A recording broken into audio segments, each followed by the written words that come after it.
Boa noite, sejam todos bem-vindas. Então, vamos dar continuidade ao nosso estudo, Campo de Batalha da Mente, da autora Joyce Meyer. Estamos aí na reta final, meninas. Estamos no nosso 10º estudo, temos só mais um. No nosso próximo encontro, nós vamos concluir o livro. Então, lembrando, no nosso último encontro, nós falamos de algumas mentalidades de deserto. E hoje nós vamos continuar falando sobre mais 3 mentalidades de deserto. E eu coloquei aqui no slide para vocês a primeira mentalidade de deserto, que é assim, eu vou ler para vocês. Não me faça esperar por nada. Mereço tudo imediatamente. Nós estamos falando dessa mentalidade que é a impaciência, na verdade. Eu coloquei aqui essa frase que eu achei ela muito maravilhosa. Olha só. A paciência não é a habilidade de esperar, é a habilidade de manter uma boa atitude enquanto se espera. Se nós pensarmos, você já pensou? Alguém aqui gosta de esperar? Alguém gosta de esperar? Se manifesta aí, eu gosto de esperar. A gente não gosta muito, geralmente a gente não gosta de esperar por qualquer coisa. Às vezes a gente tem que esperar uma fila, a gente fica ali inquieto, incomodado. Às vezes a gente tem que esperar, às vezes uma comida que você está esperando para ser entregue, tantas coisas na vida que nós esperamos. Mas nós estamos falando também de coisas da vida que é da nossa vida com Deus, que muitas vezes nós temos que esperar. E que para isso nós precisamos ter essa paciência. E essa frase ela diz o quê? Que é a habilidade de esperar, mas a forma que nós esperamos com uma boa atitude, porque nem sempre nós temos uma boa atitude na hora da espera. E se você já pensou, eu achei tão interessante isso quando eu estava aqui preparando o estudo, que às vezes a gente não pensa a respeito disso, que nós passamos muito mais tempo da nossa vida esperando do que recebendo. Você já fez alguma reflexão a respeito disso? Nós passamos muito mais tempo esperando. Esperando as promessas de Deus, aqueles sonhos, as coisas que são objetivos na nossa vida, nós passamos esperando. Portanto, nós precisamos ter essa disposição de que forma que nós vamos esperar até que isso aconteça. E a gente fala assim que a gente precisa aprender também a desfrutar desse tempo de espera. Porque senão, se eu só tiver alegria, se eu só tiver muitas vezes aquela disposição quando a espera acaba, então eu vou viver sempre só, né, um tempo ali de muitas vezes de angústia, um tempo que não é dessa forma que Deus quer que eu espere. Claro que muitas vezes nós esperamos e falo que a gente passa muito mais tempo da nossa vida esperando, porque Deus coloca no nosso coração, no coração do homem, nós temos isso que é natural do homem, esse desejo de estar sempre buscando algo novo, de sempre estar buscando novas conquistas, novos objetivos.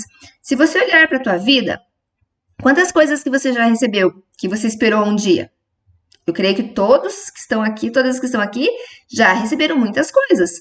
Agora, quando você recebeu aquilo que você esperava tanto de Deus, você ficou nisso ou você foi buscar um outro alvo, um outro objetivo? Então, geralmente, nós estamos nessa constante, mas nós passamos muito tempo da nossa vida esperando. E nós estamos falando a respeito do povo que saiu ali do Egito e que tinha uma mentalidade de deserto. E nós vamos ver que a impaciência é uma forma de orgulho.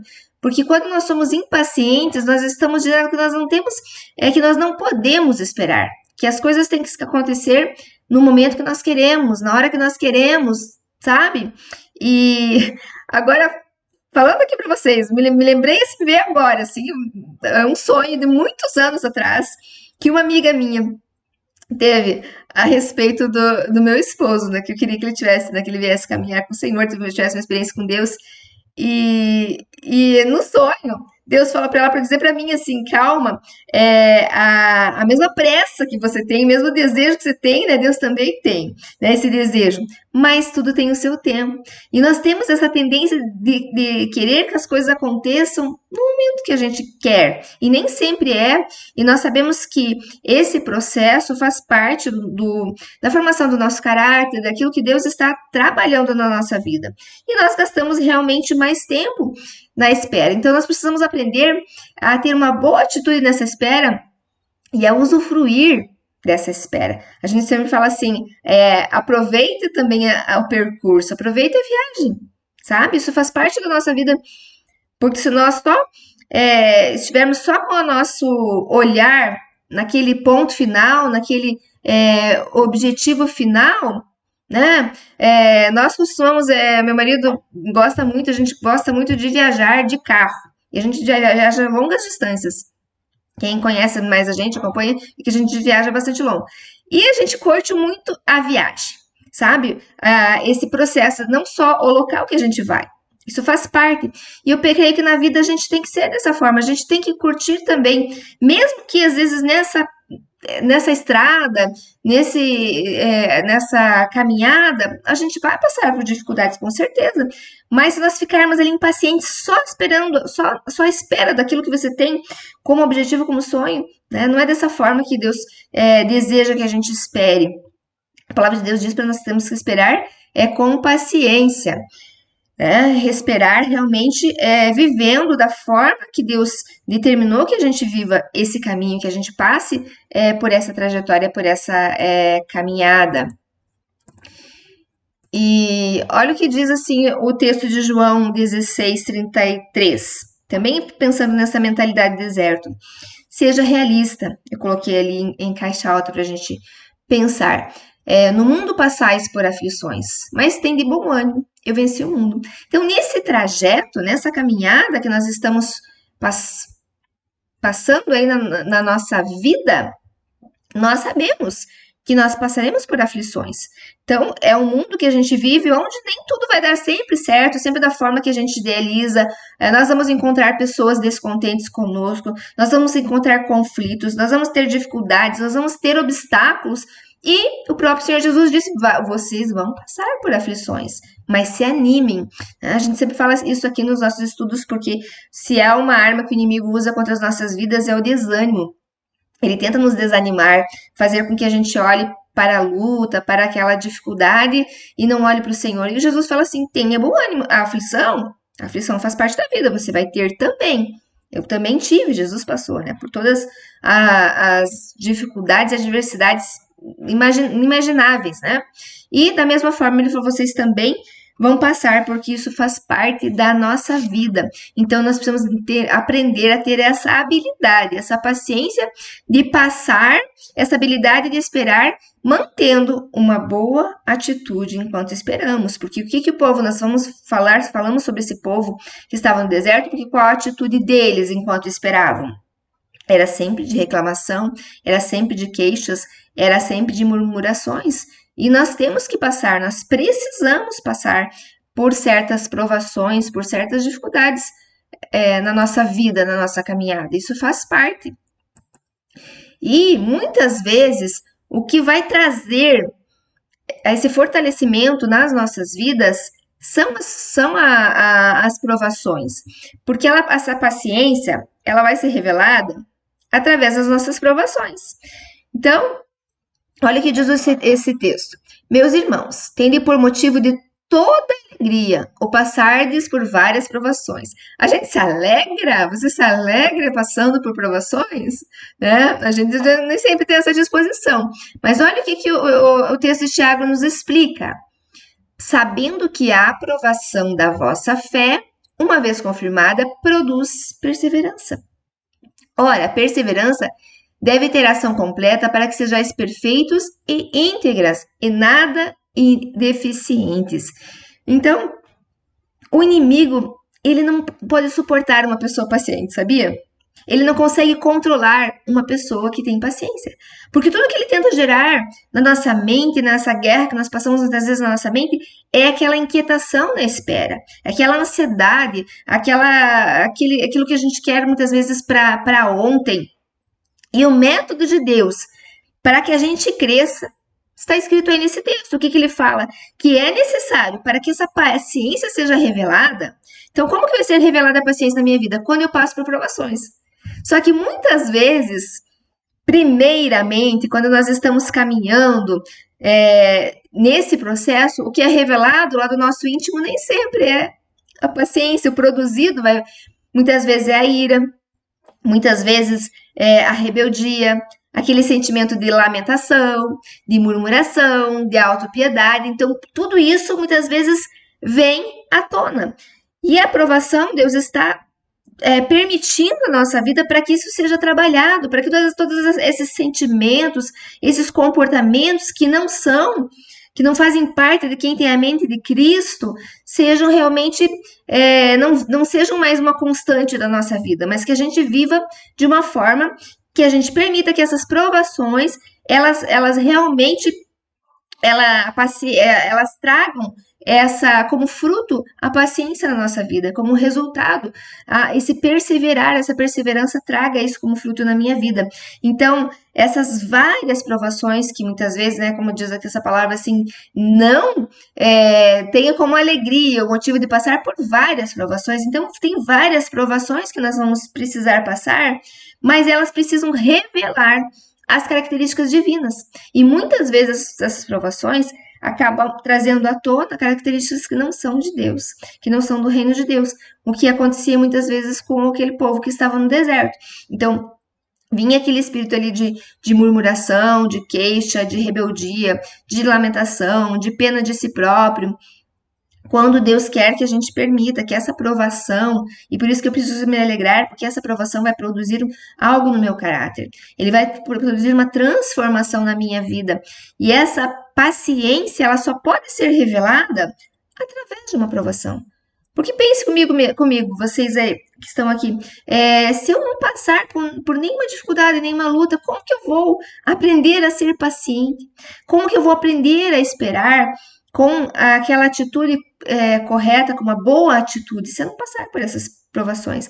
Então Deus sabe também essa necessidade que nós precisamos e que nós temos. E muitas vezes nós passamos, sim, por provações. Às vezes nós passamos por algumas coisas que são só dificuldades na nossa vida. Eu coloquei aqui o texto de Números a respeito do povo que estava lá no deserto. Então partiram do Monte Hor pelo caminho do Mar Vermelho, a rodear a terra de Edom. Porém, o povo se tornou impaciente no caminho. Então, ali, nas primeiras dificuldades que surgiram, você conhece aquelas pessoas que não têm paciência para nada? Que tudo tem que ser na hora que ela quer, como ela quer, qualquer atraso já tira totalmente a paz, qualquer mínima dificuldade faz com que essa pessoa, ela, né, vai ter um comportamento muitas vezes carnal, que ela vai para a carne. E aqui, esse povo, ele estava ali na primeira dificuldade, numa dificuldade que eles já estavam tendo, eles já estavam se tornando, o que a palavra de Deus, se tornando impacientes no caminho. E nós sabemos, então, essa necessidade que Deus quer que a gente tenha essa paciência. O texto de Hebreus nos orienta, com efeito, tendes necessidade. Tem uma tradução, né? Paciência, eu coloquei ali paciência e perseverança, para que, havendo feito a vontade de Deus, alcancei as promessas. Então, o que diz esse texto? Para que, havendo feito a vontade de Deus. Então, existe sim um caminho, existe uma forma de você alcançar as promessas de Deus. E essa palavra fala que você precisa perseverar, que você precisa ser paciente. Isso é um meio, por meio da fé e por meio da paciência. Então, aqui Deus está apontando um caminho também. Você quer receber as promessas de Deus? Então, persevere. Persevere e seja paciente.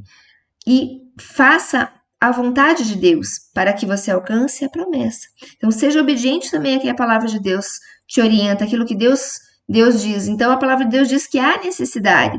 Ou alguém conquista algo sem perseverança?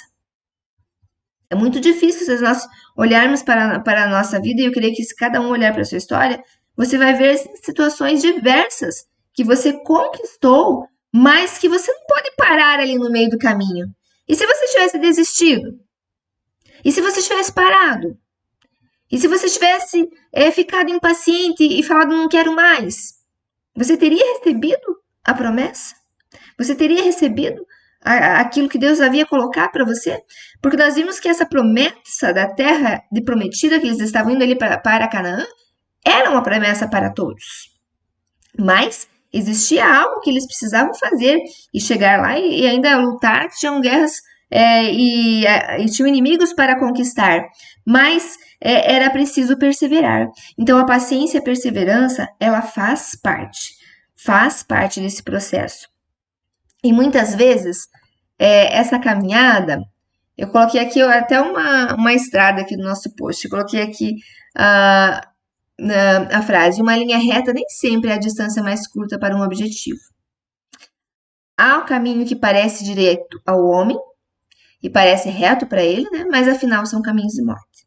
Então, nem todo caminho que às vezes parece que é o melhor para nós é o caminho certo, é o caminho correto, é aquele caminho que Deus tem para nós. Logo que o povo saiu, que o povo estava escravo ali do Egito, que o povo saiu do Egito, a palavra de Deus diz que Deus, ele deu uma volta ali com eles, tanto que eles passaram, né, por causa de toda essa mentalidade de deserto, eles passaram ali 40 anos andando em volta da montanha num caminho que era de apenas 11 dias. Mas logo na saída, eles precisavam passar por um local, mas a palavra de Deus diz que Deus desviou o caminho, porque logo que eles saíram do Egito, eles iam encontrar a guerra. E Deus falou que para que aquele povo ele não desistisse, para que eles não esmorecessem ali o coração por causa da guerra e voltassem para o Egito. Então Deus também sabe que às vezes precisa nos conduzir por um caminho mais longo. Um caminho onde a espera é maior, sim. Mas se aquele povo aquele povo não estava preparado para guerrear, porque a distância da caminhada, esse percurso e as dificuldades que nós passamos na caminhada nos fortalecem. E aquele povo precisava aprender na dificuldade, aprender nas provações, aprender na dor, para que quando eles chegassem ali em Canaã, porque nós sabemos que quando aquele povo entrasse em Canaã, eles teriam guerras para serem enfrentadas lá, eles precisavam vencer inimigos lá, e eles precisavam estar prontos para isso. E da mesma forma, às vezes nós queremos um caminho mais curto. E eu sempre falo que quem quer muitas vezes nos levar para aquele caminho assim, sabe, cortar caminho? Sabe, muitas vezes a gente quer diminuir às vezes o tempo ali do caminho do deserto, vamos dizer assim, e às vezes não é possível. Mas geralmente quem quer cortar esse caminho é o inimigo, nos apontar um caminho que é mais fácil, mas nem sempre é o caminho reto. Por isso que esse texto fala, então há um caminho que parece direito ao homem, mas afinal são caminhos de morte. Então muitas vezes o inimigo quer nos aprisionar e ele quer. E qual a ideia que ele nos dá? Que quando você está passando por uma dificuldade, algo, muitas vezes Deus nos dá direções que nós precisamos, atitudes que nós precisamos tomar, sim, mas é Deus que dá. Mas ele coloca ideias para que a gente resolva isso de uma forma assim mais, na verdade, com a força do nosso braço, sem a dependência de Deus, que a gente então muitas vezes tome com o nosso orgulho aquela situação, não, eu resolvo isso. Eu vou fazer isso, eu vou falar com tal pessoa, vou resolver isso, disso, dessa forma ou de outra, e nós tentamos resolver e não resolvemos, na verdade, nada, né? Nós muitas vezes alongamos esse tempo de deserto. Muitas vezes nós andamos em volta da montanha, como nós vimos que esse povo fazia, porque eles ficavam tentando fazer acontecer algo que não era algo que Deus havia dado como direção. E quando nós tentamos fazer isso, nós muitas vezes não estamos fazendo a vontade de Deus, estamos fazendo a vontade do inimigo, que é tentar encurtar esse processo, que muitas vezes é muito mais doloroso, porque nós temos muitas vezes que voltar para que a gente possa aí continuar essa caminhada, então buscar essa direção de Deus, então esse nosso comportamento, então de buscar e esperar. Eu creio assim que tem momentos, sim, eu vejo na minha vida também que teve momentos, sim, que Deus me direcionou a tomar posições, a tomar atitudes, mas até que Deus não te dirija, até que Deus não fale, até que nós esperamos o Senhor, nós esperamos pacientemente com perseverança. E eu falo sempre que é esperar, mas continuar crendo. Porque não é que você no caminho, por causa daquela demora que muitas vezes você está tendo de espera, você começa a descrer. Você começa a duvidar daquilo que Deus falou. Eu sempre falei, Deus, não importa, palavra de homem não é superior à palavra de Deus. Então, nada é superior. Então, aquilo que Deus falou, a Bíblia diz, Deus não é homem para que minta, nem filho do homem para que se arrependa. Então, se Deus falou, eu preciso continuar crendo. Perseverando, como diz essa palavra, crendo com fé, perseverando até que essa promessa que Deus falou, ela se cumpra. E algo que essa semana eu estava meditando no texto de Lucas, em outro texto, a gente estudando a palavra, e uma palavra assim falou no meu coração, Aquela palavra que diz assim, até quando foi o anjo que anunciou para Maria que ela ia ser a mãe, que ela ia gerar, né, do fruto do ventre dela, né, geraria fruto, Jesus. E ele falou assim, mas para que nada é impossível nas suas promessas, né? Deus fala, né? Para quem crê, nada é impossível nas suas promessas. E o que saltou aos meus olhos, o que veio ao meu coração, porque muitas vezes nós falamos, nada é impossível, nada é impossível, nada é impossível nas promessas de Deus, naquilo que Deus prometeu. Então nós temos que ter os nossos olhos, o nosso coração voltado para as promessas de Deus, não aquilo que Deus não te prometeu. Não aquilo que Deus não falou para você, mas aquilo que está na palavra dele. Então, é nas promessas de Deus. Essas sim, essas eu vou confiar. Essas eu vou estar realmente me rendendo a toda essa direção que Deus tiver para a minha vida. E aprender também a me humilhar. A palavra de Deus diz humilhar-vos diante da poderosa mão de Deus e Ele vos exaltará. Então, assim, há esse tempo, muitas vezes, de humilhação diante de Deus, esse tempo de espera, esse tempo de resistir, tudo isso, mas que Deus está trabalhando para que você chegue naquilo que ele prometeu para a tua vida, naquilo que é a promessa dele, naquilo que é a palavra dele para a tua vida. Outra mentalidade do deserto é: o meu comportamento pode estar errado. Mas eu falo assim, não é minha culpa. É a culpa daquilo que fizeram comigo, é a culpa das circunstâncias, é a culpa dos outros. Então, uma pessoa que tem mentalidade de deserto, ela nunca chama a responsabilidade para si própria. A responsabilidade é sempre do outro. E tem um texto muito conhecido que já lá no início foi bem assim, foi quando Adão e Eva pecaram. Para quem que eles chamaram a responsabilidade? Para eles mesmos? Não fui eu? Não.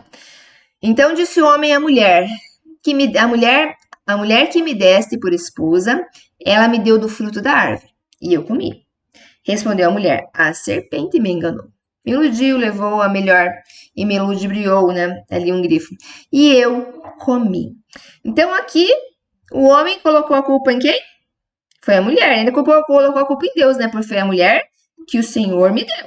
Quer dizer, não tivesse me dado ela, não tinha acontecido isso. Então foi a mulher que o Senhor me deu por esposa, que me deu do fruto, e por isso que eu comi. A mulher falou assim, foi a serpente que me enganou. E isso é muito típico do ser humano, que é o que muitas vezes é a nossa relutância de assumir a responsabilidade que é nossa e que não é do outro. Então isso fazia com que o povo vivesse nesse deserto, porque a responsabilidade nunca era deles, era sempre do outro. E a autora do livro, que nós sabemos, né, já comentamos aqui, ela conta que ela passou por um abuso durante toda essa infância, né, vários anos da sua vida, e ela colocava toda a culpa da vida que ela vivia, daquilo que ela vivia, no abuso que ela havia sofrido. E um dia Deus falou para ela que o abuso podia ser a razão dela estar agindo daquela forma, mas que ela não podia usar isso como desculpa para permanecer assim.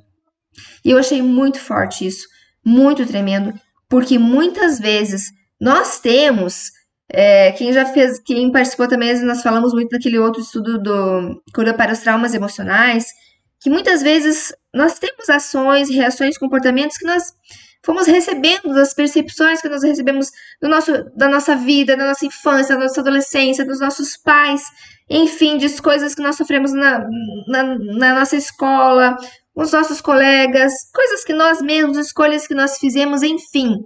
Mas nós não podemos usar essas situações, essas circunstâncias como desculpas para permanecermos da forma que nós estamos.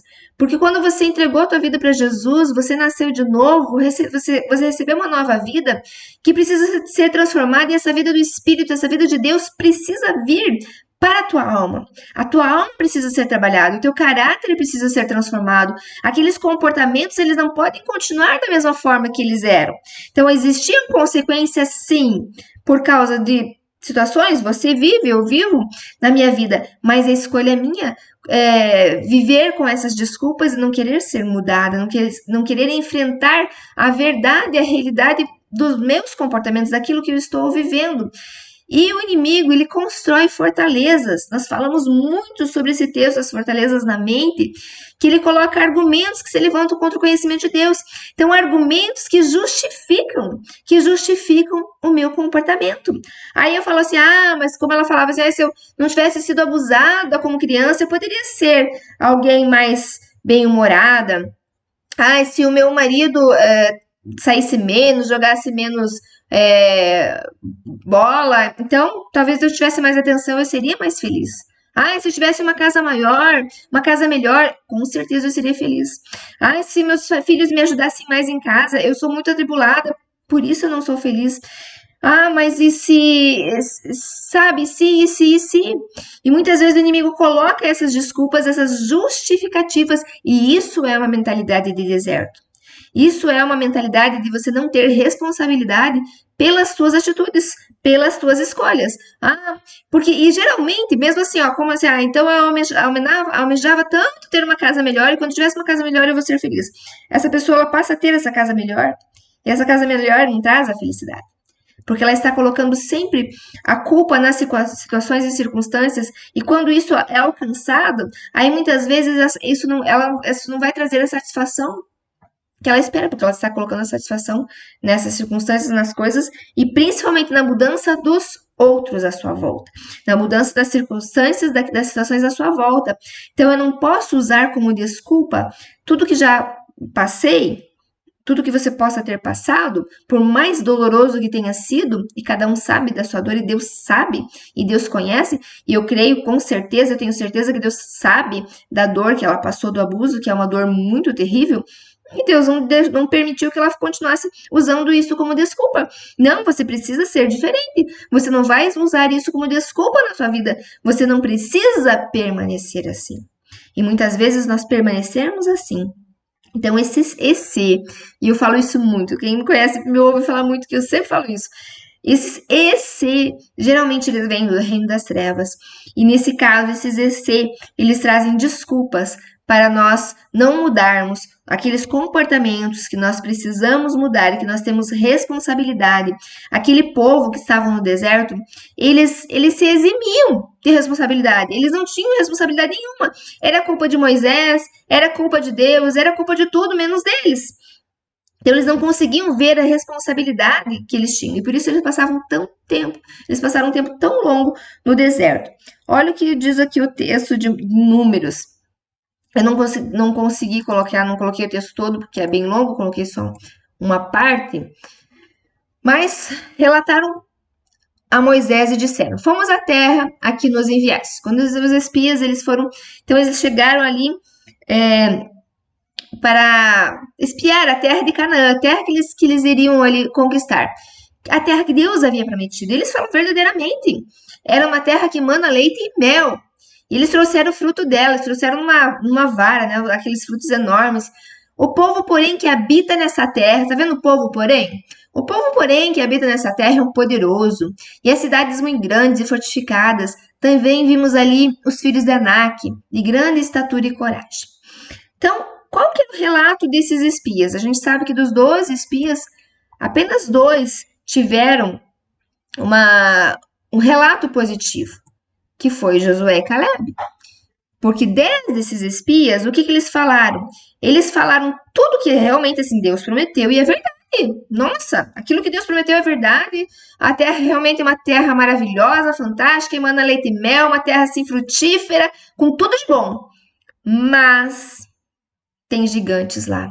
A cidade é fortificada, a cidade é cheia de muralha. É uma cidade assim que, né, eles se veem, se você continuar lendo o texto ali, eles se veem como gafanhotos, que eles vão ser ali amassados como pão. Então, essa é a visão que eles têm.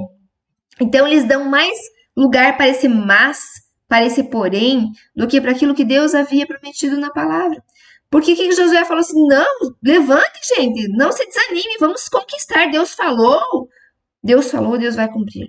E assim é na tua vida e na minha. Deus falou, não importa se há gigantes, não importa se há dificuldade, não importa o que você tiver que enfrentar, você vai enfrentar. Nós temos a nossa guerra, que nós temos que guerrear, sim, mas você vai guerrear na força do poder de Deus, não na força do poder. E é Ele que vai guerrear a tua guerra, capacitada por Ele. E esses espias, o que eles falaram? Então, assim, realmente é um lugar, assim, de excelência, maravilhoso, mas... E esse mas, né? Então, esse se que a gente fala assim, se algo acontecesse diferente na minha vida, aí eu seria feliz. Se meu marido fosse diferente, aí eu seria feliz. Se meu filho fosse diferente, aí eu seria feliz. E esse mas, quando você enxerga somente as dificuldades. Então, essas duas palavras são muito enganosas, porque geralmente ela vem do reino das trevas. E nós estamos aqui no nosso estudo sempre falando de um campo de batalha que é na nossa mente. Então, o que o inimigo coloca? Esse para que você comece também a duvidar daquilo que Deus falou na tua vida e para que você comece também a achar desculpas para não ser transformada da forma que Deus precisa transformar teu caráter, da forma que Deus precisa transformar a sua vida, e esse mas também. Ai, Deus falou, mas é tão difícil. Eu falo assim que às vezes as pessoas não querem pagar o preço, né? Querem a terra prometida, querem os frutos, querem tudo aquilo de bom que Deus está falando ali, mas não querem pagar o preço da conquista. E essa conquista tem um preço, sim. Tem algo a ser pago. O que Jesus fala na palavra dele? Se alguém quer vir após mim, negue-se a si mesmo. Tome a sua cruz e siga-me. Então há um preço, sim, que nós temos que pagar, que é de negarmos a nós mesmos. E para que Deus possa transformar o meu caráter, para que Deus possa realmente, para que não seja, não continue com desculpas, para que Deus não possa transformar aquilo que Deus precisa transformar na minha vida. Eu preciso, né? Eu preciso negar a mim mesmo. Eu preciso permitir que Deus faça isso na minha vida. Isso é necessário, isso faz parte desse processo. Eu preciso tomar a minha cruz nesse sentido de permitir que Deus trabalhe no meu caráter e que eu não viva com essas desculpas e não permita que Deus faça aquilo que Ele precisa fazer na minha vida e que a gente sabe que é pro nosso bem. Então, nós precisamos ter esse relatório. Nós vemos que o relatório que derrotou esse povo foi esse mas. Porque no relatório deles, ali no início do texto que eu li para vocês, era tudo bonito, não era? Era tudo bom, tudo maravilhoso. O começo do relato deles. Mas depois esse depois esse porém. Então, é algo que nós precisamos vigiar e cuidar também, se nós não estamos colocando mas. Se nós não estamos colocando esse nas nossas vidas e impedindo e retardando, quer dizer, até mandando em volta da montanha. E retardando essa caminhada, esse processo com essa mentalidade de deserto. E para isso é necessário confissão. Quer dizer, não tem outra forma. Não tem outra maneira. Deus é rápido em nos perdoar. A palavra de Deus diz que se eu me arrepender, Deus me perdoa. Mas Deus não quer e não admite que eu fique dando desculpas para minhas falhas. Desculpas para os meus erros, desculpas para o meu pecado. Porque a gente tende, quem nunca tenta assim, fizeram isso comigo, mas acontece que a gente tenta justificar o nosso mau comportamento, justificar o nosso erro. Nós vimos ali Adão e Eva tentando justificar. Nós queremos justificar as nossas ações, mas com Deus arrependimento não tem justificativa. É se arrepender e reconhecer. Reconhecer. Um exemplo tão perfeito de arrependimento que nós temos é Davi. Quando o profeta Natan, ele confronta Davi a respeito do pecado dele com Betseba, o que Davi fala? Mas foi tentador demais, mas isso e aquilo. Não.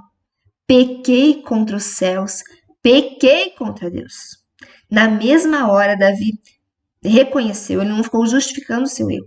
Diferente de Saul, quando o profeta Samuel foi repreendê-lo, porque Deus havia falado que eles exterminassem uma cidade, que eles tinham que exterminar tudo, os animais, as pessoas, não podiam deixar nada vivo, e ele deixou alguns animais, e ele deixou o rei, né? E o Samuel, ele chega ali para confrontar ele, e ele fala, mas foi o povo que estava o povo queria, eu separei esses animais, mas é para ofertar para o Senhor. Então ele ficou tentando justificar, ao invés de reconhecer a falha dele. Tanto que o reino dele, né, Deus tirou dele. E muitas vezes na nossa vida, quando a gente falha com o outro, e a autora também conta um exemplo bem legal, uma história que aconteceu com ela, quando uma vizinha dela um dia ligou para ela pedindo um favor urgente naquele momento, que ela precisava ir num local e o carro dela estava com problema, ela não podia ir, pediu para ela levar. E ela estava com o dia dela cheio, ela tinha muitas coisas para fazer, ela não queria fazer e ela ficou irritada, ela respondeu meio que grosseiramente e disse que não ia para a vizinha. Mas logo que ela fez isso, ela meio que percebeu, né, que ela tinha errado, que ela tinha pecado, né? E ela foi pegar, pensou já, vou ligar para a vizinha e vou levá-la, né? Mas já começou a querer vir no coração dela desculpas. E Deus falou assim: você somente peça perdão, quer dizer, você somente diga que você vai levar e você não fique dando desculpas. Porque aí a gente até se arrepende, a gente dá até aquele passo, mas a gente fica desculpando o nosso mau comportamento. E arrependimento diante de Deus é realmente nós reconhecermos, né? Reconhecermos, eu pequei, eu errei. Eu fui grossa com você. Né? Se quiser, fale a verdade. Não queria sair daquilo que eu estava fazendo e me irritei contigo, mas eu te peço perdão. E vamos lá que eu vou te levar e vou te levar com alegria, entende? Então, assim, nós tendemos a ter essas justificativas. E se tem algo que é poderoso contra o reino das trevas, é a verdade. Não existe nada mais poderoso contra o reino das trevas do que a verdade. A palavra de Deus diz que o Espírito Santo de Deus é o Espírito da verdade. Então, e o inimigo ele tenta muitas vezes colocar nas trevas, esconder e não quer que a gente permita que Deus traga à luz esses comportamentos, tudo isso que precisa ser tratado na nossa vida, para que a gente continue com aquela mentalidade de deserto, que a gente continue sendo escravo muitas vezes dele nessas situações, presa àqueles padrões de comportamentos que não são padrões que Deus deseja para a nossa vida. E nós passamos a fazer o que? Defender o inimigo.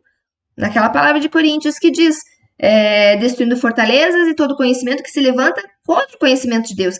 Então, quando nós defendemos um comportamento, quando nós nos levantamos, pense assim, quando você se levanta em defesa, justificando um comportamento errado, você está defendendo o inimigo. Você está ali, ó, defendendo algo que você odeia, que você queria que fosse transformado na tua vida, mas você está guardando ali bem seguro. Enquanto você não tiver essa transparência e permitir que Deus trabalhe, dessa forma a gente continua muitas vezes ali vagueando no deserto. Então nós precisamos permitir que Deus traga a verdade, permitir que Deus nos mostre quem nós somos. E é muito mais fácil para a gente olhar para o outro, enxergar o defeito do outro, ver as coisas que no outro precisam ser transformado, mas é muito difícil. E nós precisamos ter esse coração livre de permitir que Deus me mostra o que precisa ser transformado no meu caráter, mostra o que precisa ser transformado no meu comportamento, mostra quem eu sou verdadeiramente. É fácil, não é? Mas quando Deus mostra, mesmo que seja um momento de dor, que seja difícil, com certeza isso vai trazer frutos, com certeza isso vai trazer mudança nas nossas vidas. E a última mentalidade que nós vamos ver hoje, de deserto, depois eu coloco lá no nosso grupo o post para você. Minha vida é tão miserável, tenho pena de mim mesma, porque minha vida é tão infeliz. O sentimento de pena de nós mesmos. Nós vemos que os israelitas, eles eram um povo que sentia pena deles mesmos. Eles sentiam muita pena deles. Então, eles tinham aquele sentimento de autopiedade. Cada dificuldade que se tornava para eles uma nova desculpa para eles novamente se afundarem em autopiedade. E no instante que nós passamos, quem nunca passou por algo que você foi ferido, por algo que você foi magoado, por uma dificuldade, talvez por uma injustiça. No momento que nós passamos por isso, é como se o inimigo ele já envia setas à tua mente, que vem trazer sentimentos de autopiedade. O que fizeram contigo? Como que puderam fazer isso contigo? E ele traz isso assim de uma forma assim, que quer que você fique nesse sentimento, que você tenha pena de você mesmo. E a piedade, vamos dizer, é algo que Deus colocou no coração do homem. Mas Deus colocou isso e eu achei muito tremendo isso, como ela coloca isso aqui, porque é algo que Deus colocou no teu coração, no meu coração, não para eu mesma. Deus coloca a piedade para que você exerça com o outro. Então, essa piedade que você precisa exercer não é contigo. A gente tem uma piedade da gente, a gente tem uma dó da gente, mas isso é maligno. Isso é algo que Deus quer, que Deus não quer na nossa vida e que o inimigo quer nos colocar nesse lugar de coitadinha de mim, de piedade, né?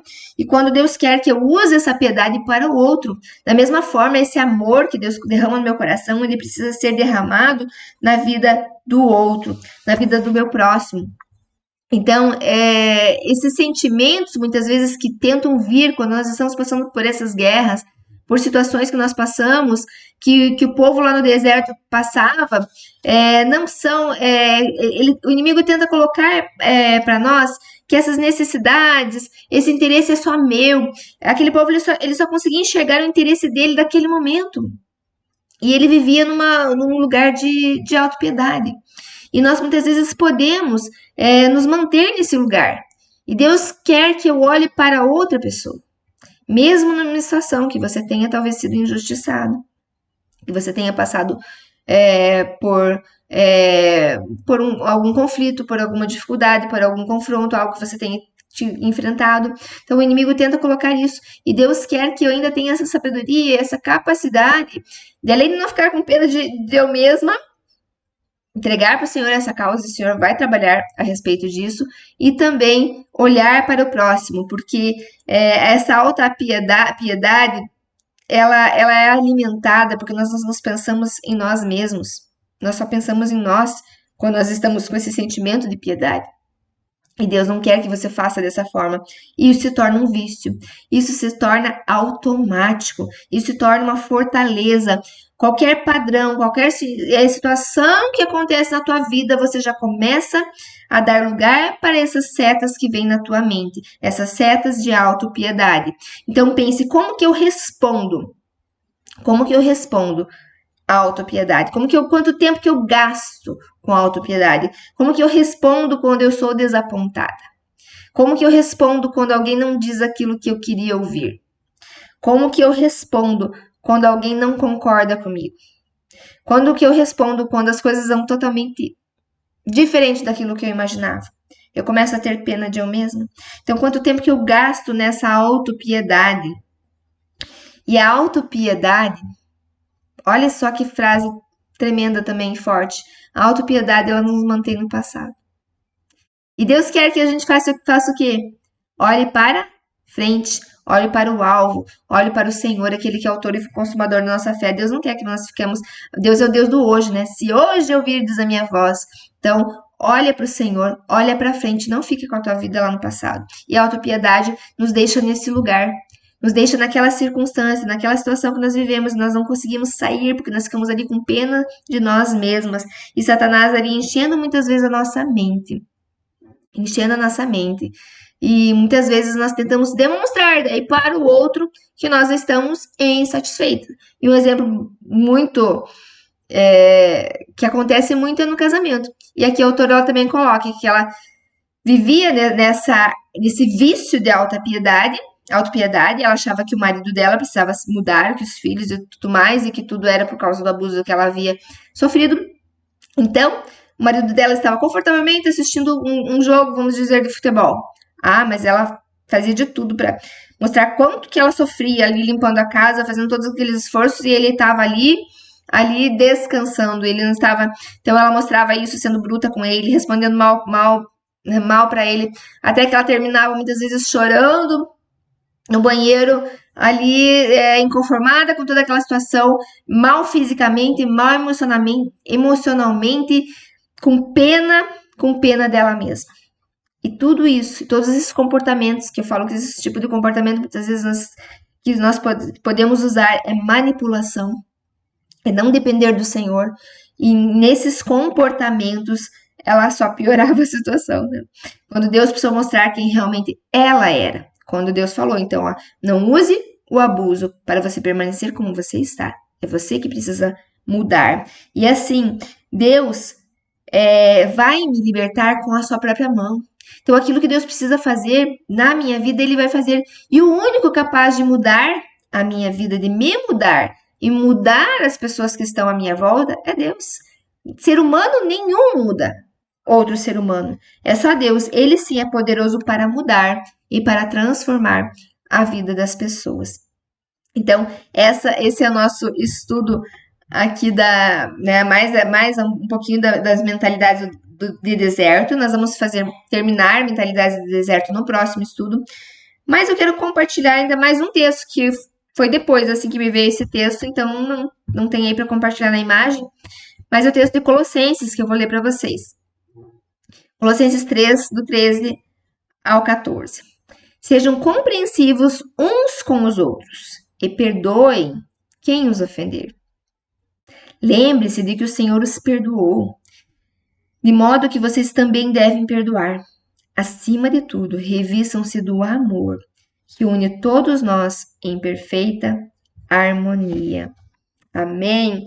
Então, esse é o estudo de hoje, que nós possamos continuar nessa semana, nesses dias, meditando tudo aquilo que nós estamos aprendendo e permitindo, e dando liberdade para que o Espírito Santo de Deus traga ao teu coração, fale contigo aquilo que precisa ser mudado, aquilo que você tem usado como desculpa na tua vida, os EC e os mas, para que você não permaneça, não tenha essa mentalidade de deserto, mas viva realmente conforme a mente que você tem, que é a mente de Cristo. Amém?